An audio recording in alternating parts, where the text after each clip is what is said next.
Ich begrüße Sie, liebe Zuhörerinnen und Zuhörer, zu unserer neuesten ICT Talk-Episode und ich freue mich darauf, mit Ihnen gemeinsam in das Thema der künstlichen Intelligenz, AI im weiteren Sinne auch von Agent AI, eintauchen zu dürfen. Wir werden aber zu Beginn erstmal tatsächlich einen Blick hinter die Kulissen wagen. Was ist wirklich AI? Worüber reden wir da? Insbesondere im Kundenservice. Und wir wagen dann im Verlaufe des Gesprächs auch den Blick in die Zukunft. Es ist mir eine Freude, dass heute als Gesprächspartner bei mir Adrian McDermott ist. Er ist CTO von Zendesk. Und ich freue mich, dass wir jetzt gemeinsam dieses große Fass aufmachen dürfen und auch hoffentlich einige Erklärungen für Sie mitgeben können, liebe Zuhörerinnen und Zuhörer. Gesprächspartner aus den USA kommt und englischsprachig ist, werden wir diese Episode, diesen Podcast auch auf Englisch führen. And then up to the questions. As I was following the keynote just before, I came up with a bit of a different questions than I actually did prepare because I spoke to some of the customers that are here or prospect. So my first question is, we're now talking all about AI. We have Gen AI, Agentic AI. Could you, in your own words, make it understandable? What are we actually talking about? What is it for the customer service manager that has to maybe explain it to his team? Two, I was speaking to one from marketing that is now looking into options there as well. Can you explain to me, actually, in simple words, to make it understandable, what are we actually talking about? Well, I'll try and use the framework that I use for myself, maybe. And so, AI is really this set of algorithms and statistical algorithms that can, generate output that could not have been predicted before by following instructions, right? At a scientific level. But I think what's really interesting is along came generative AI, which are these much more powerful models. And generative AI models, in my opinion, do three things really well. So the first thing that they do really well is they generate. That's where the name comes from, right? They can create content, whether that's, haikus in German, or actual customer service answers, or writing knowledge-based articles for you, or writing novels in Swahili. They can do it all. It's incredible. The second thing that they do that make them incredibly useful, or the second characteristic, is that they've read the entire internet and retained it. And so they have unbelievable world knowledge. And so whether I'm speaking to a model, in English, German, or Japanese, and I'm using slang or making associations or being vague in my language, they have enough context of the universe and the world to be able to understand. So creation and world knowledge are these two core skills. When we talk about agentic AI, when we talk about the next level of using large language models for customer service, what we're talking about is the third skill, and that skill is the ability to reason or to plan. Right? To understand that a task has to be performed and then have agency, which is where agentic comes from as a word, to have agency to complete it. I think that in customer service and in most implementations of AI, we're using the ability to create and the ability to reason, but we're only just beginning to use that ability to plan. And we're using the ability to create and the world knowledge, but we're only just beginning to use that ability to plan and take action and take on ever more complicated tasks. Sam Altman of OpenAI, he talks about, early models could do 500 millisecond tasks, and it was 5-second tasks, and it was 5-minute tasks. We're not quite at 5-hour tasks, and we're not at 5-day tasks. But those things are coming as these models get more powerful. And I think from a customer service point of view, we're putting together frameworks and rituals and patterns, as we always have in customer service, to figure out how to consume that power and use the technology. So we have AI, we have as well the helping to understand, helping to analyze code, and how to automate several tasks. How do, let's say in this example now, the customer service entity, how do they keep track and how do they control all these different AI tools that are using now, especially if you have then agentic AI assistants and co-pilots behind it? I think with any technology, and this was I think it's a saying attributed to Steve Jobs, right? It's like begin with the user, look at their problem and work backwards. And I think if we get and I'm as guilty of this as anyone, but if we get caught up in the joy of the technology or technology for technology's sake, right? My inner nerd is so happy. I just really enjoy this. Yeah. But what actually should be going on is we should be saying, well, asking the why question. Why would I deploy this? Why would I do that? And so that's, I think, how we've ended up at these patterns. And I think in customer service, there are 3 patterns, primary patterns that we're using to deploy generative AI. Firstly, automation, we're replacing the formulaic bots with bots that reason can take on bigger tasks. Yeah. And in my opinion, I mean, the real eye-opener and superpower of this technology for me in bot context was when I realized just how vague you could be and it would understand what you mean versus, turning the lights on with my Alexa and just struggling to make it turn the lights on, right?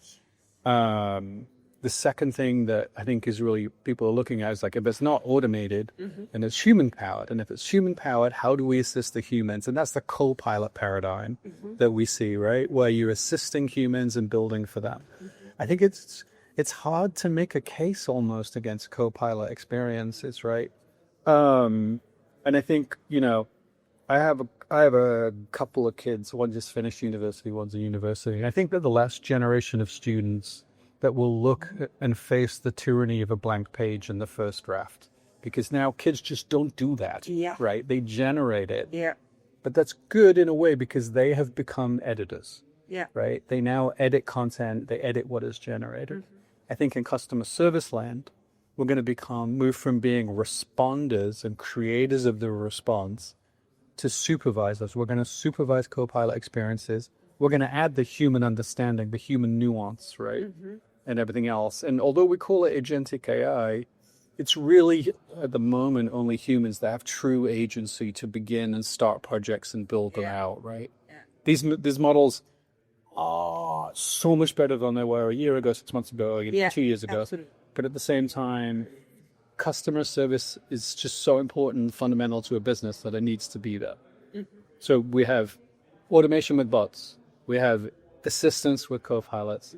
And then I think that we have the ability to do extraordinary things, right? Like the fact that we can now, you used to, if you were going to QA customer service department, you would sample 1% of tickets for one agent. And you would score them, on like correctness, grammar, greeting, ending, accuracy, blah, blah, blah, set of metrics. Yeah. And then you would sit down, you'd have a conversation, and you'd be like, so, Adrian, your grammar's a little loose, your spelling's terrible, you don't greet customers properly, you're a little cranky sometimes, you don't match sentiment, blah, blah, blah, right?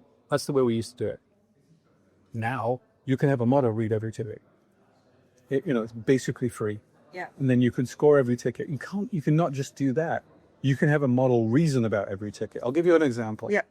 Let's say you're a gaming company, you implementing, whatever jurisdiction you're in, there's fair gambling laws, right? Responsible gambling laws. You want to listen to every ticket and say, did this user indicate that they have a gambling addiction? Did this user indicate that they're desperate about repayment? Did this, I could go on, I could ask these questions, right? Does this user sound underage? The models can take just the massive scale of reasoning, listening, and do that. And so the insight space, in my opinion, in customer service for LLMs, we're only just starting to tap it, right? Yeah. That idea of custom prompting in QA, that's something we're releasing now, but there's so much more to do. That would have been the next question. How does it change or affect the job of an agent now? I mean, you said he's actually, supervising, but can you kind of tell a bit more about the vision or what's already changed now and where is it heading then? I think what we're seeing in customer service land at the moment, a couple of factors to bear in mind, right? Large-scale customer service departments were recruiting machines because they were churning and burning people pretty quickly, right? So we're not seeing actually mass layoffs so much as, less low-value human labor being applied to problems that actually high-value AI could solve. I think that's a difference, right? So the jobs there's an increasing quality in the jobs. Yeah. Is part one. But part two is, as we said, right, there's a lot more supervision to be done. There's a lot more human empathy, judgment, and interaction to be applied. And then the thing about customer service traditionally, we're talking about a 50-year-old industry that was invented basically for the credit card or catalog industries in the US, all that time ago, where we invented scripts and queues and, is there any way I can help you today? And all these kind of things, right? The thing about customer service and those rituals as they change is that we're removing more of the low value, but that in old school customer service, the rituals were created using the oral tradition. People were writing on whiteboards. Like I would sit down and you would train me. And you would explain these things to me, right? AI agents need written content, written policy. They can't swivel chair from one green screen to another, right? They need an AI action plugged into them that tells them, this is how you go look up an order number. This is how you look at the contents of the bag. This is how you do that. And so a lot of work in customer service at the moment is taking, the things that, customer service you use to fill in the gaps in your company, right? You use human labor because you haven't automated it in your application or you haven't fixed the business process or you haven't done everything. You could use AI labor to do those things too.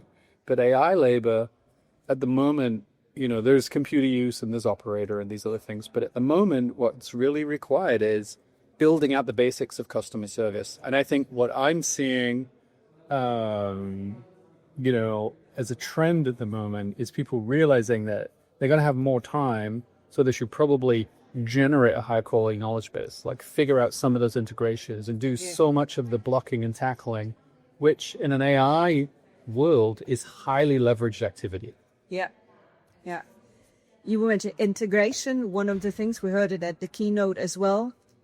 Data is the key to kind of have your AI work properly. Yeah.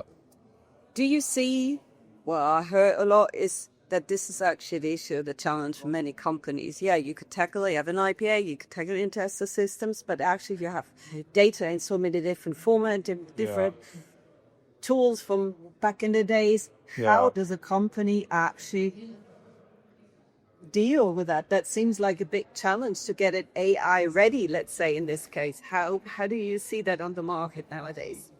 I think that we have to recognize that we're going to constantly live in an imperfect world, right? I believe this very strongly because I look at, the integration platforms that become industries in and of themselves and the work that companies have to do to connect all their pieces. And basically, it's a rusty bucket that you move 10 pounds of data or 10 kilos of data in a 5 kilo bucket, right? It's just a never ending task. It is.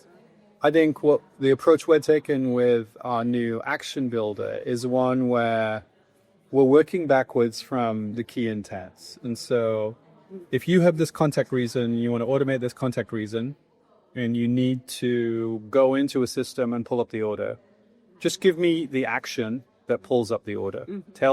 And basically, you could think of co-pilots and AI agents has been driven by two things.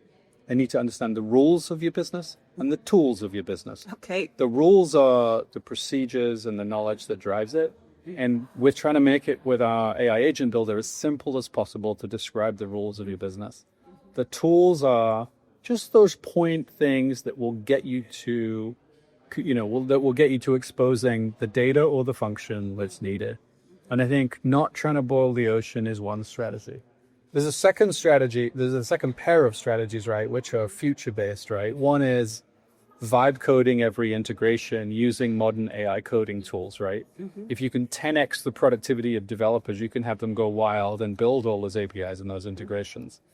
I think there'll be some of that, but the reality of that is it's often people, political, data provenance, data accuracy issues that prevented you from doing it in the first place. And so we should recognize that when it comes to data, not just because of GDPR, but otherwise, like companies are political animals and one vendor may not want you to expose that data to another vendor, right?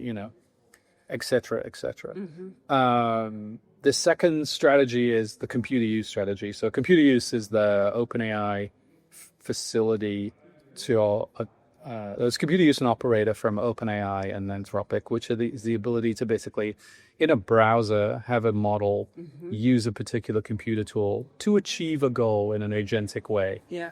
I think we're seeing early prototypes of that are very, very promising, and we've been playing with some of it. Okay. Would I let one of the systems go wild on, Zendesk in Zendesk?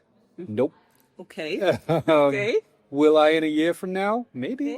Okay. I'm open to it. Okay. We'll see. I'll come back in a year and ask that question, what happened. But for today, I think it's about solve the practical small problems you can that have maximal leverage, right? Yeah. What's the most time I can save for agents or the best convenience I can get for customers by solving this thing really quickly. Within that kind of topic, how do you see scalability? That's a question that I often hear as well when it comes to these use cases with AI or bots in that case. How do you respond to this? I'm actually really bullish on models' ability to scale, right? What did we learn from what we call the DeepSeek moment, when the DeepSeek model was released and it was so much cheaper and smaller but still had output, right? Which is, I think what we learned was that scientists deal really well with constraints. Constraints drive innovation, and innovation will continue. Yeah. So I don't think we're going to, I think we're not probably going to run out of power or chips or anything else, certainly for what we need for customer service, right? We're not, solving the Riemann hypothesis or doing fluid dynamics here. No. We're getting Adrian a refund. And so I think we're okay. Yeah. I think a bigger bandwidth question is really how much change can organizations, customer service organizations around the world adopt, right? I feel for our constituency, because they probably are under a tremendous amount of pressure to automate. And at the same time, they're living in the world of the chaos world of customer service, where there are always new tickets coming over the transom and washing up on the deck, right? What are you going to do? And so I think for a lot of our customers and a lot of people in the industry, I have tremendous empathy for them in this time of change, trying to show real results and real progress, and at the same time, keep the lights on and keep their core metrics running and running their business. You launched the resolution platform just a couple of months ago in the Relate in Las Vegas. How did your customers, the market, react to that? It's a thinking different about customer service. It's a changing a bit. It's a mindset change as well a bit to kind of focus on the resolution. Yeah. And the technology. What's your feedback? What are you getting back? I think that it's a two-pronged idea in my mind, right? One prong is obviously that we're moving SaaS as an industry, software as a whole, and Zendesk indeed is moving towards metered or usage-based pricing for activity. Yeah. And what we wanted to do was disrupt ourselves even further by tying it to successful outcomes for customers, right? And I think that is a model that people can understand and they can budget for and they can move forward with. Some people don't want variable pricing, they want seat-based pricing, and that's okay. Yeah. But I think in general, that's part of the first transition that we're going through in the software industry as a whole. Yeah. The second thing that we were trying to do, though, was broaden the conversation, right? It's too easy, I think, to become hyper-focused on just the automation percentage of my AI bot. And I personally believe, we're framing this platform in particular to help our customers understand what is the broader problem space and what are all of the pieces of it, right? You can have a bot and it can do a bunch of things. But you need governance around that. You need reporting. Yeah. You need to be able to manage it. You need to worry about privacy. It is driven by content. It is driven by integration. So you have AI actions, you have the knowledge graph, you have all of these things. And I think we wanted to, frame for our customers just all of these core pieces of the landscape that we know of today that go into really maturely deploying generative AI in customer service for the best outcome for your company and for your customers. Within all this, now new, or you spoke about it before in the keynote as well, the voice. You just local measure is the company's name that you acquired. Can you tell us more about that? Where is the voice and where is it going now with this new channel? I called it. No, it's not me. Yeah. What's happening there? We acquired a company called Local Measure. Actually, the deal closed today. Thank you so much. And now the hard work begins. So I believe is the saying. And that was based on a couple of core hypotheses that, we feel very strongly about. Okay. One is that, if you think about as we drive towards automation, text-based automation and self-service, or all of those things occurring on digital channels, I think that we have to acknowledge that for a population of users, that's not going to work very well. And for a population of users on a given day, it is not going to be working very well. Okay. Yeah. And, we can say, oh, well, we'll make it better. We'll make it more accessible. We'll make it more correct, or we'll make it more, amusing. I don't know what the thing would be. But really, I think what we need to do is say, well, what people want is then to be able to escalate. And what is the escalation channel of choice? The escalation channel of choice is voice. It is. And so I strongly believe that part of the AI and automation revolution is going to be escalation to voice and an increased importance of voice-based implementations in customer service. I also, really truly believe in Jevons paradox applying here. Jevons paradox says the easier you make a thing to consume, the more people consume of it, right? So, if my Prius gets more miles to the liter than my old car, the net effect is probably that I drive my Prius more, not that I save more gas, right? Yeah. I probably end up spending the same amount. And I think what we can see, what will happen with voices as voice AI automation becomes easier, as voice becomes more integrated into the experiences, people will use more of it, because it turns out we moved away from voice, maybe, in my opinion, a lot because of the rituals that we talked about of customer service, the queues, the waits, the scripts, yada, yada, yada. And so when we remove those things and it's more fluid, it's AI-driven and it's logic-driven, chances are we're going to see basically a return to that channel if the channel is convenient. And so what we as Zendesk wanted to do was drive those innovations and be there for those innovations and those changes in market dynamics. And I think it's fundamentally important that we're able to do that, because if you are going to be the escalation channel, you had better be an amazingly tightly integrated escalation channel that gives a warm handoff to the agent and the agent's co-pilot experience and is just amazing for the user. A cold drop into a phone operator asking you, hi, could I get your name? Like, that's just not going to work in 2025. And so for us, we're passionate about building that great experience and really about having it integrated completely as part of our resolution platform. Thank you very much. With that sentence, I would like to close the podcast interview. That was just such a great wrap up. Everything I would ask, That's my kind of ruining. It's my mic drop moment. There you go. That was totally exactly perfect. No, thank you very much. It was really a pleasure.